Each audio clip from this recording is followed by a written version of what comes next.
Time Preservation Society, episode 21, take 4. You don't need to be loud with that. That just works. The Zoom H1n. Is it any good? Should you buy it? I'll be giving you my definitive answer and more nerdy stuff coming right up. So, good day and welcome to the Time Preservation Society. I'm John McLean. Be sure to like and subscribe and hit that bell notification so you can be notified of new content right when it drops. Cheers. The Zoom H1n Handy Recorder. I recently bought this updated version of the original Zoom H1 strictly for the purposes of this video. My original H1 is working just fine as it always has been, but it's not worth reviewing if my viewers can't purchase it any longer. So I got the newer version. You can check out a little bit about the H1 I've been carrying with me for years in my everyday audio carry video right here. I just wanted to properly review this new-ish version of the same recorder. I see they've updated it and added a few cool features. The Zoom H1n was released in 2018, which was Ready Player One and Deadpool 2 ago, and comes as a direct update to the original H1, which was first released in 2010, which was Inception and Iron Man 2 ago. It's a compact stereo field recorder that records audio and saves it on a little micro SD card. So let's have a bloody look at it.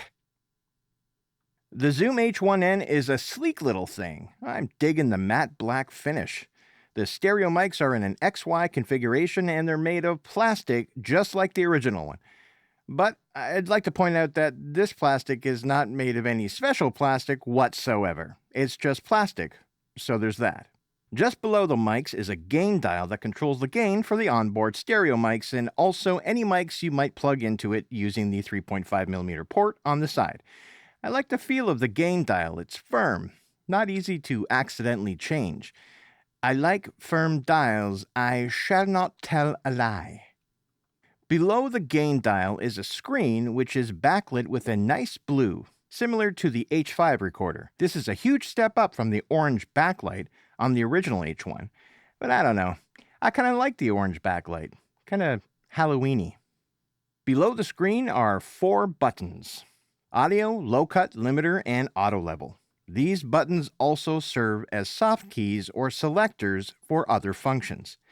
Below that is an unmistakable record button, then a stop, play, pause, and skip back and skip forward. The buttons feel very buttony. There's a little speaker built into the bottom of the front face. The left side has a headphone output, as indicated by the green color, and a headphone level, which are up and down buttons. On the right side is a mic or line input, which can be either a mono or stereo signal.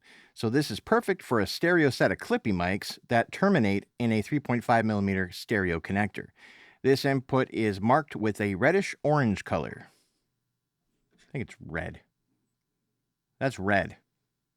I was looking at it under a blue light. Don't look at things under a blue light when you need to know the exact color. So, that's a good note. Below that is a latch to insert your micro SD card. It can only take a maximum of a 32 gig card. Below that is a delete button, and under that is a power on/hold switch. Finally, there's a mini USB port for connecting this to a computer or another device. You can also use this as an audio interface, but you can only record to a maximum of 16-bit 44.1 kHz when used for that purpose. Without using the H1n as an audio interface, you can of course record up to 24-bit and 96 kHz, so that's good. On the back, we've got a 1/4-inch mounting socket so that you can mount this on a tripod or stand of some sort. Note that this is all plastic, so I'd be careful when screwing this onto anything. You don't want to go too tight and strip the threads or snap the plastic. Back in my day, stripping threads meant an entirely different thing. It's very light. It weighs about 91 grams with the batteries in. The original H1 weighs 94 grams, so this version is lighter by just a little bit. But it's noticeable, at least to me. It feels cheaper. It's not, but it does. And that's it. It measures... Oh, hold on a second. Let me just grab my trusty old measuring tape here. You know, This measuring tape was manufactured in 1946. I picked it up in a strange high school camp called Crystal Lake in Jersey back in '80. It measures about 5.5 inches long, 2 inches wide at the top, and a ½ inch thick. Let's turn it on for a quick rundown. Okay, so I'm not going to go through everything on this because it's something you can discover, but I just want to show you that you can easily convert to MP3. You can record in 44:116, 48:16, 24-bit 48, or 96 kilohertz at 24 bits. Nice and easy. That's what it is. You have a low-cut filter, which you can turn on and off by double pressing it in time from 80 to 120 to 160 and off. Then you got a limiter. That's over here, and you can turn it on or off. And then, of course, you have an auto leveler. Don't ever use that unless you're looking to just quickly get a level and then turn it off if that's what you need to do. But it will continue to keep getting louder and softer and everything based on everything you're saying. If you're just looking for this recorder for taking voice notes or something like that, or, to record a lecture, something you don't care about it having great quality, then turn it on. Otherwise, set your levels, so you're peaking somewhere around. So if I was to set levels here, I'd want to be somewhere around there. Test 1, 2, that's good. -12 is safe. Up to -6, somewhere in there. Test 1, 2. There you go. All right. So it's pretty simple. You hit record to record.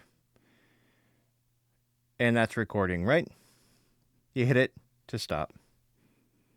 That's it. Nice and easy. You want to play it back, you can play and listen to it back. And that's recording, right? You hit it. If you can hear that. Anyway. So that's that. And that's it. It's really straightforward and simple. So where is the menu, you might ask? And here's the trick. Here's what I wanted to show you. This little trick for getting the menu to work. So what we want to do is turn it off. So how you get into the menu is by holding down the little garbage button there at the same time as powering it on. So you want to press and do that, and it powers on, and it goes into a little menu. So inside the menu, you can use the low cut to go down, version, SD card, language, battery. So depending on what battery you're using, so let's select that by hitting the record button. And you can go lithium alkaline or nickel metal hydride. So you can choose the battery you have so that the battery percentage displays properly. Then you use the check mark. So I'm not going to go through all the stuff. I just wanted to show you. You can format your SD card, update your firmware, language, factory reset, your LCD screen, date and time, all that stuff. And that's how you get into that. And then to get out of it, you just turn it off again and then turn it on as normal. A very easy, simple recorder. It's not complicated. The Zoom H1n has 24-bit 96 kilohertz, as I said, maximum wave file recording resolution, but can be lowered to 16-bit 44.1 wave files. It also records in MP3 format for those times that you need an insane amount of recording time, or if you just want your recordings to suck. It also has full stereo support via the built-in XY stereo mics or the stereo mic input. You can also use a mono mic in that input if you so choose.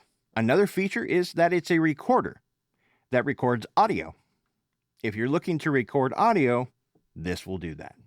The noted improvements on the H1n over the original H1 are an easier to read screen, an onboard digital limiter, but it's digital and not analog. There's a considerable difference there.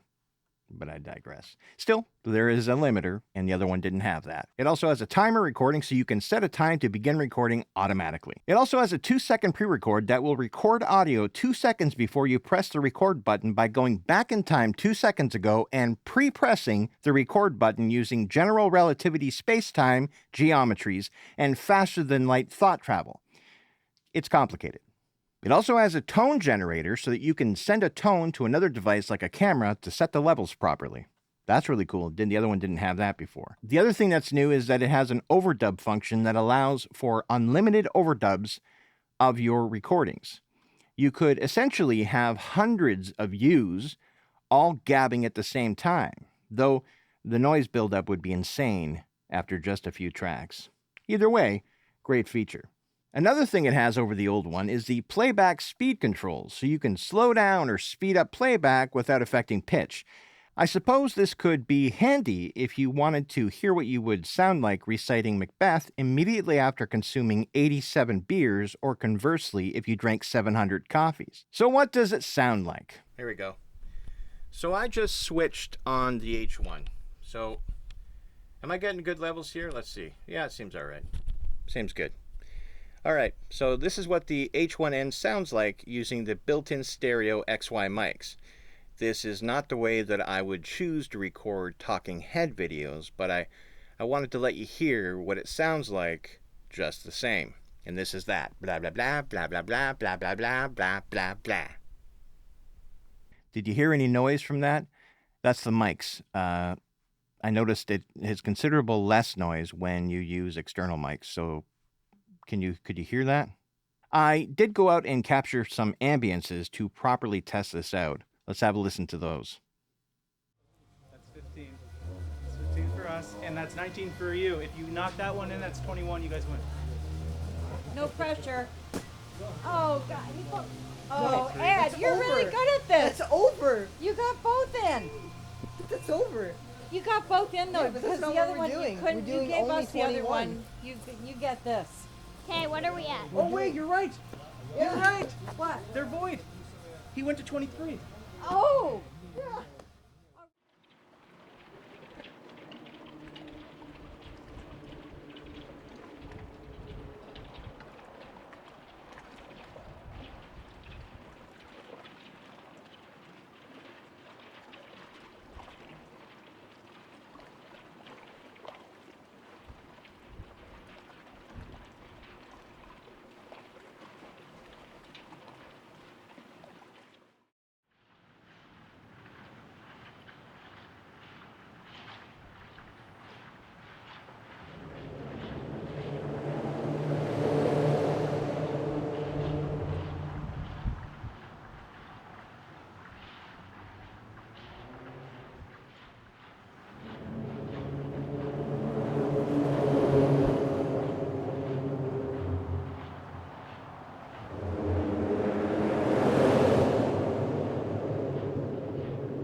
How about the overdub feature?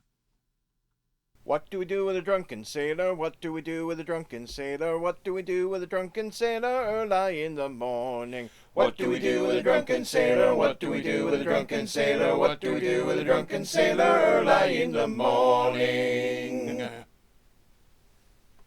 That's a lot of built-up hiss with 5 overdubs. You can purchase the Zoom H1n right now for 100 American dollars. Analysis? I really do like this little recorder. It's small and cheap and light and super functional. Is it the best pocket field recorder? No. The best is the Sony D100, which was discontinued, and used or new old stock is like $1,000. Is it the best pocket field recorder for 100? Yeah, I think so. At the time of this video, it's the best one you can get for that price range, which is really cheap. It will do everything you need a little pocket recorder to do. I love the option for overdubbing. Unlimited tracks is super cool. Great for scratchpad musical ideas. The mics aren't the very best quality, but far from the worst.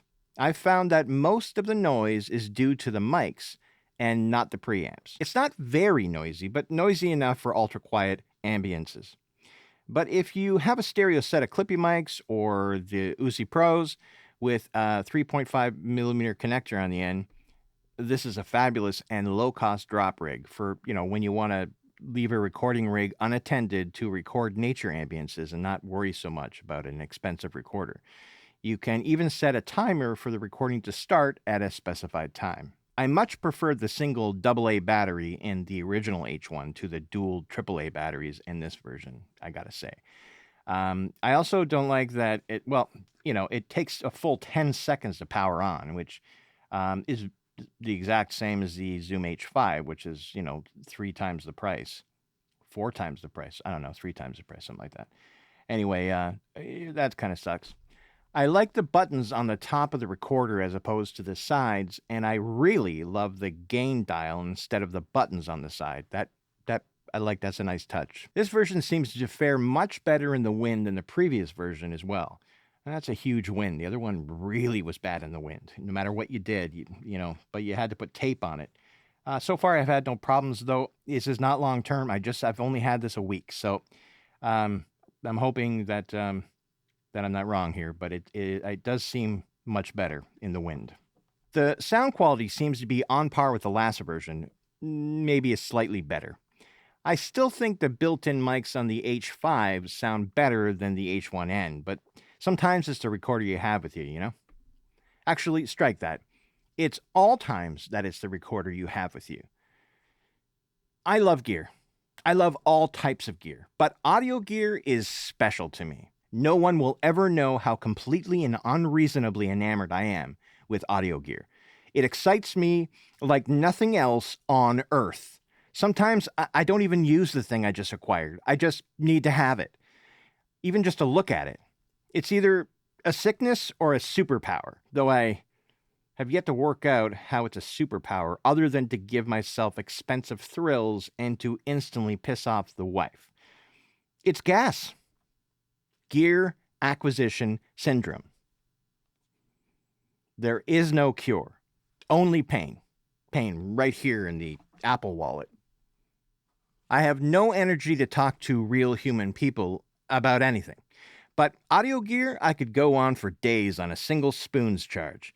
I have never-ending gear energy, and little contraptions like the H1n excite me, knowing it is with me at all times, just in case, along with everything else I might need in my Merce.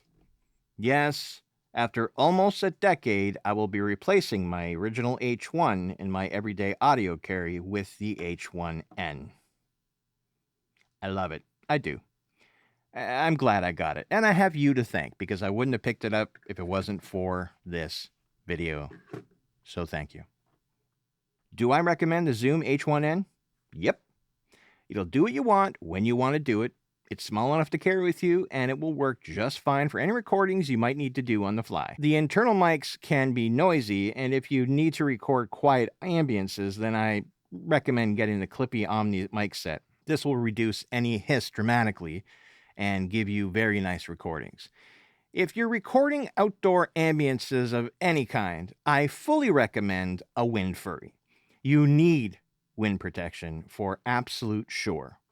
There is no getting around that. Your outdoor recordings will suck without one.